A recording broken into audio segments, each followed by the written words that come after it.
What's up everybody? Welcome back or to the channel. So today we're going to just do a quick little modification on my 2020 Honda Talon. And what we're going to be doing today is adding a rear trailer hitch receiver from SuperATV. Because the Honda Talons typically don't come with one. And depending on how you use your UTV, you may or may not even need one. I can hook up different hitch balls. I can hook up different hitch hooks. So depending on if I want to pull something or tow something, I just like having one. And they're really not that expensive. Now there are different styles and brands out there, but I tend to like a lot of the SuperATV products because I feel like they're really high quality and their pricing is really not that bad. So without further ado, let's jump in and let's get this started. Okay, so as you see over here, right down in the back, this is what I'm talking about right here. There's no trailer hitch receiver there. So again, if I ever want to pull a small trailer, or if I ever want to hook up some straps and tow my kids on some snow tubes through the yard, it's a lot easier to do those types of things when you have a trailer hitch. Now I did put one on my last ATV, which was a Brute Force 750, and I really liked having it. So we're going to go ahead and we're going to put one on the Honda Talon. Let's get this started. Okay, so here we go. So again, this is a trailer hitch receiver from SuperATV. If you happen to be interested in one of these, I'll go ahead and put the link in the description where you can grab one for yourself. Okay, so it comes with brand new hardware, and then here is the receiver. Now it is going to come well packaged with some bubble wrap and some tape. So let me go ahead and get that off. Okay, and here we go.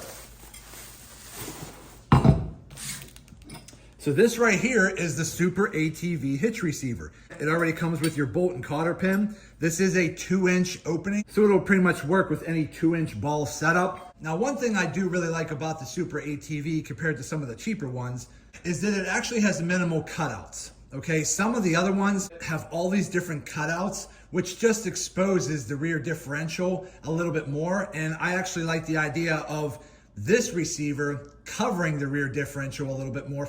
And then these are your new bolts that you're going to have to use.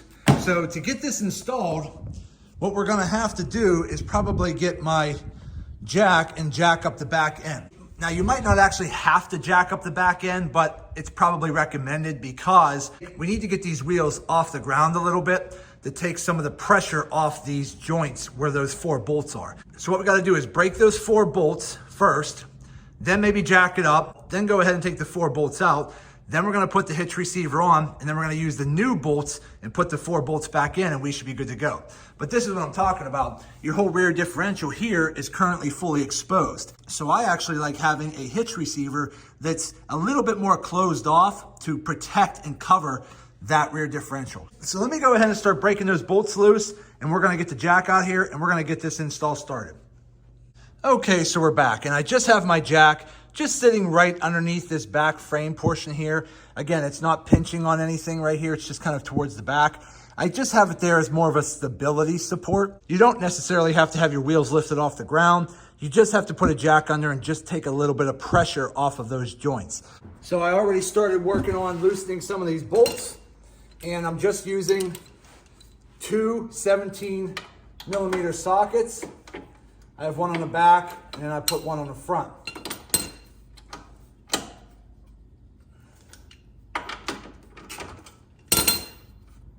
Okay. Okay, put that there. It's a little tight through here, but not too bad.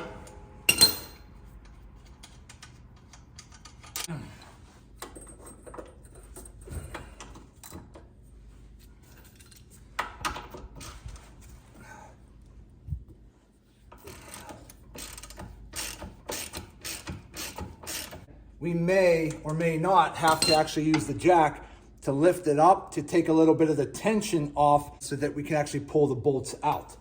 So hopefully we can get that figured out.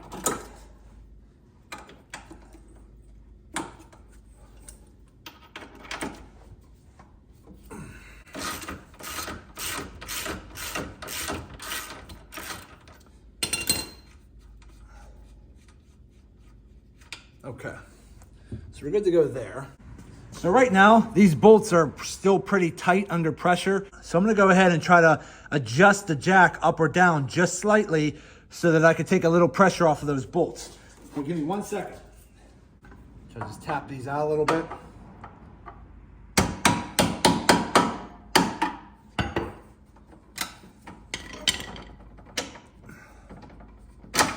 Okay. There's one. Again, right now, we're not really taking out these control arms here. We're just taking out the actual bolts. So again, as soon as I took that last bolt out, the wheel got loose and the back frame wants to drop a little bit, which is why you need to make sure you have a jack under here supporting it.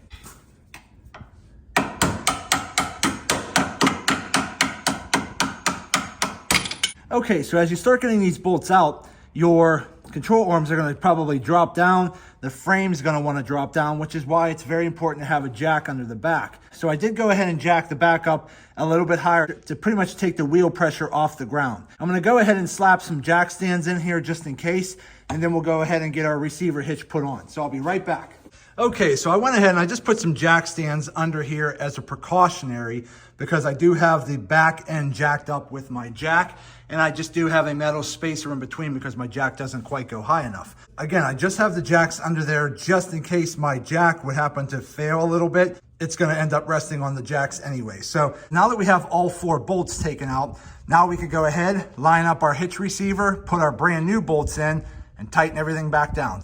Okay, so just so you guys can see, here are the new bolts that came with the kit. Here are the existing bolts, okay? So as you can see, the new bolts are a little bit longer, so that's why you want to use those, because we have to go through what we've already went through, plus the bolt has to go through the new receiver and still have room to bolt down. So you want to make sure you're using the new bolts. So it's basically going to line up just like this. So now we're going to have to make a few adjustments to the wheels and to the jack so that we can get our control arms to line back up. So let me try to work on that. We'll be right back. Okay, so right now I'm just standing on the right side rear wheel. I'm actually pressing up against the wheel with my leg. And as you can see, watch. You see if I press up against it? Because again, I took the pressure off the wheel by using the jack. So when you take the pressure off the wheel, now you can kind of press on the wheel and get this whole back end to move. And that way you can get your bolts lined up. So what I'm going to do is stick the new bolt from the back. All right. And I'm going to get all my bolts lined up first. Like this.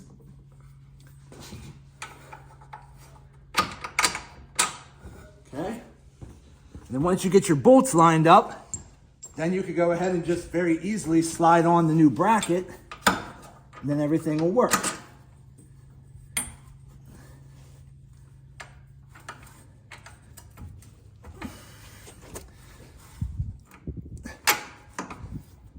So again, you might have to do a little pulling on the wheel and you might have to do a little pushing on the wheel. But either way, if you jack it up a little bit so that your wheels can move a little freely on the ground, you can actually push and pull the wheel to get everything lined up. Okay, so now that we have that all lined up, we're gonna go ahead and put our receiver plate on. Okay, just like that. Then take a little blue Loctite, put it on one of those bolts, and we're going to go ahead and start threading it down. So it looks like the head of the bolt is a 16 mil, but the nut is actually larger at an 18 mil. So just make sure you adjust your wrenches accordingly.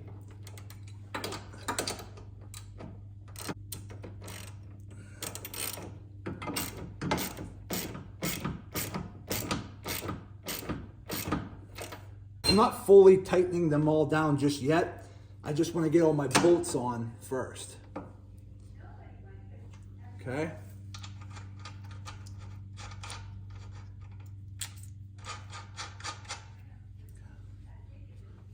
A little blue Loctite on this one here and this one here. Okay.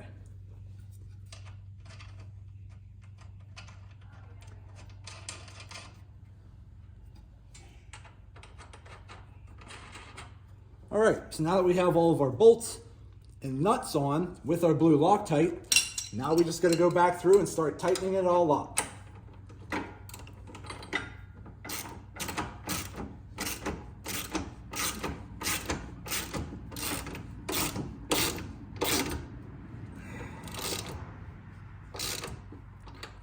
So again, we're just tightening everything down. Okay, so we are done. We got everything bolted down nice and tight. Everything's lined up. So let's go ahead and remove the jack and the jack stands and let's take a closer look. Okay, we are done. So that's what the new SuperATV hitch receiver is gonna look like on the Honda Talon. As you can see there, it lines up perfectly. Again, it has a good amount of coverage for the rear differential here. So again, it just has this little opening here and this little opening here and then just a little bit below. But again, it primarily covers that whole differential real nice. Again, it looks really good. It fits in perfectly with the frame. So my initial impressions of the SuperATV 2-inch hitch receiver for the Honda Talon, I'm gonna go ahead and give it a thumbs up and give it a go. I think the quality is absolutely top notch. The welds look good, the finish looks good, everything lines up perfectly. The bolts were a perfect fit. I had no issues with anything. It has little hooks here and here. So if you do happen to hook this up to a trailer and you have like your chains from the trailer you need to hook over here, you can. Some of the cheaper ones don't have that. So again, this is a really nice receiver. And again, it has a really nice cotter pin bolt for when you put your accessories in here. So overall, the installation was pretty easy. The quality is top notch. And I am really happy with the SuperATV hitch receiver for the Honda Talon.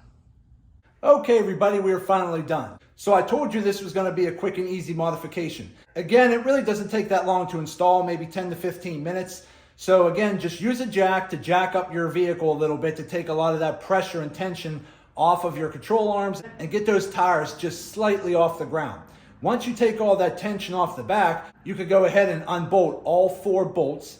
Then you just take the new bolts that come in the kit, slide them in from the back, and the easiest way I found to put them back in is stand on the side of one of your rear tires and reach under with the bolt, and then use like your leg or your hip as leverage to kind of push on the tire to get those control arms to kind of move up or down to line everything up to put the bolt in. So once you do that, get all 4 bolts in, then go ahead and take your new hitch receiver, slide it over top of the 4 bolts, put some blue Loctite down on the threads, bolt everything back down, and you're good to go. So overall, my initial impressions of the SuperATV hitch receiver for the Honda Talon, I'm gonna go ahead and give it a thumbs up. I think it's top-notch quality and the price was very reasonable, and I think I got a good value for this product. So if you're thinking about putting a hitch receiver on your ATV, I would definitely check out the SuperATV hitch receiver because it really is a fantastic value. But that's it for today's video. Go ahead and do me a favor, hit that thumbs up button and like this video. If you have any questions, go ahead and put them in the comments section and I'll get back to you as soon as I possibly can. And also, do me a huge favor, subscribe to the channel because it definitely helps me out and I greatly appreciate it. So that's it. I just want to say thank you to each and every one of you. Thank you. I truly appreciate all of your support. And as always, see you in the next video.